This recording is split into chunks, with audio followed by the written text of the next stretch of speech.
Philip Woolen.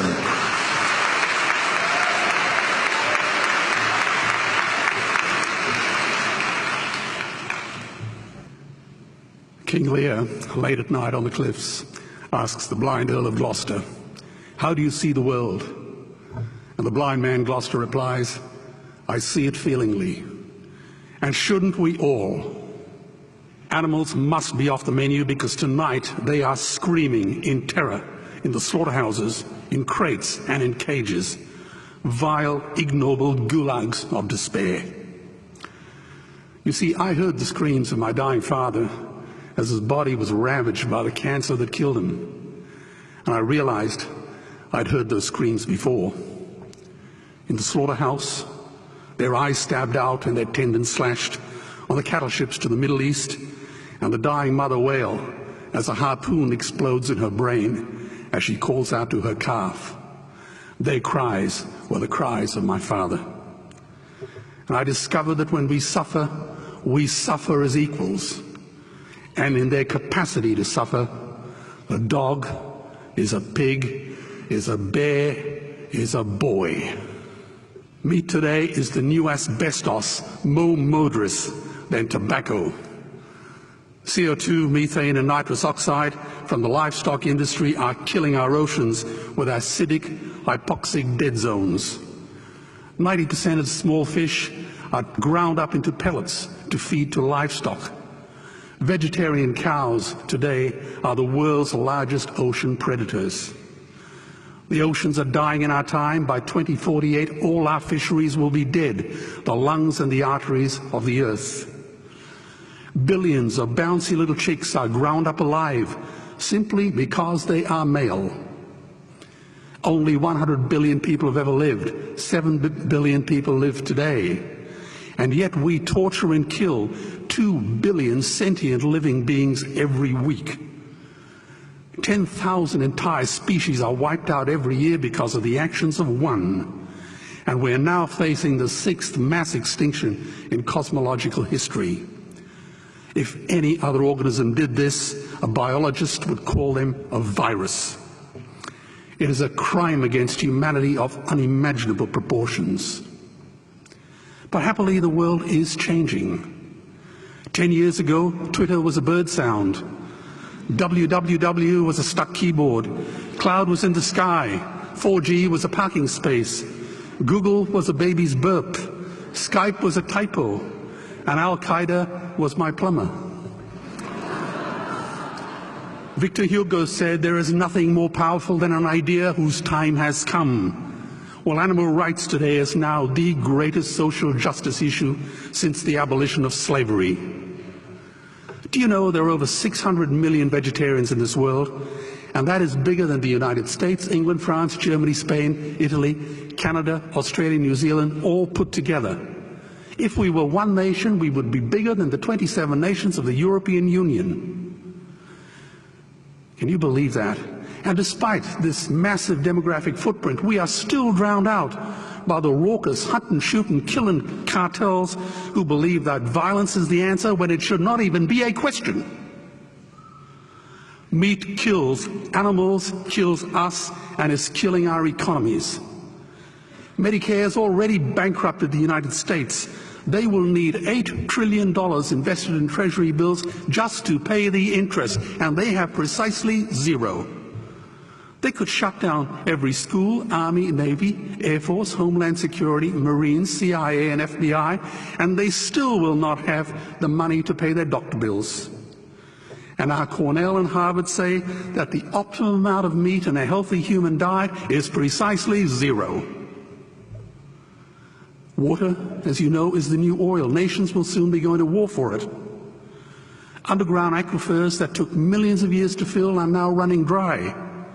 It takes 50,000 liters of precious drinking water to make 1 kilo of beef. Today, 1 billion people are hungry. 20 million people will die from malnutrition. Cutting meat by only 10% will feed 100 million people, and eliminating meat will end starvation forever. If everyone ate a Western diet, we would need 2 planet Earths to feed us. We've only got one, and she is dying. Greenhouse gas emissions from livestock is 50% greater than transport, as Peter said. Cars, trains, buses, ships, lorries, the whole lot. And as I travel around the world, I see poor countries who sell their grain to the West while their own children starve in their arms. And the West feeds it to livestock so we can eat a steak? Am I the only one who sees this as a crime? Believe me, every morsel of meat we eat is slapping the tear-stained face of a hungry child. When I look into her eyes, do I remain silent? The earth can produce enough food for everyone's need, but not enough for everyone's greed. We are facing the perfect storm.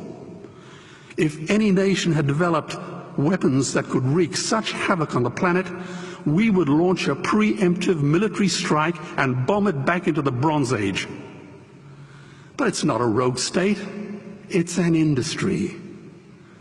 The good news is we don't have to bomb it. We can just stop buying it. Sir George Bush was wrong. The axis of evil does not run through Iraq, Iran, or North Korea. It runs through our dining tables. Weapons of mass destruction are our knives and forks. Our proposition is the Swiss Army knife of the future. It solves our environmental, water, human health problems and ends cruelty forever. The Stone Age didn't end because we ran out of stones. This cruel, disgusting industry will end because we run out of excuses. Meat is like the 1 and 2 cent coins. It costs more to make than it's worth. And I come from the bush. Farmers are the ones with the most to gain. Farming won't end, it would boom. Only the product line will change. Farmers would make so much money they won't even bother counting it, and I'd be the first to applaud them. Governments would love us.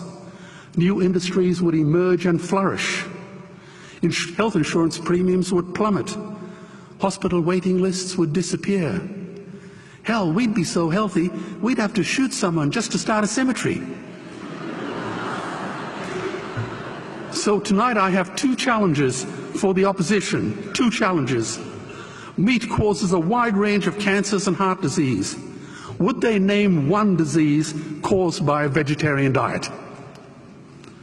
And 2, I'm funding the Earthlings trilogy. If the opposition is so sure of their ground, I challenge them to send a copy of the Earthlings DVD to all their colleagues and all their customers. Go on, I dare you.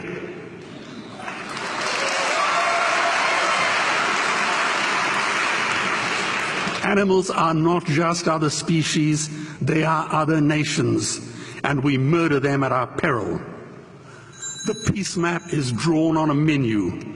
Peace is not just the absence of war, it is the presence of justice. Justice must be blind to race, color, religion, or species. If she's not blind, she will be a weapon of terror. And tonight, there is unimaginable terror in those ghastly Guantanamos we call factory farms or slaughterhouses. Believe me, if slaughterhouses had glass walls, we wouldn't be having this debate tonight. You see, I believe another world is possible.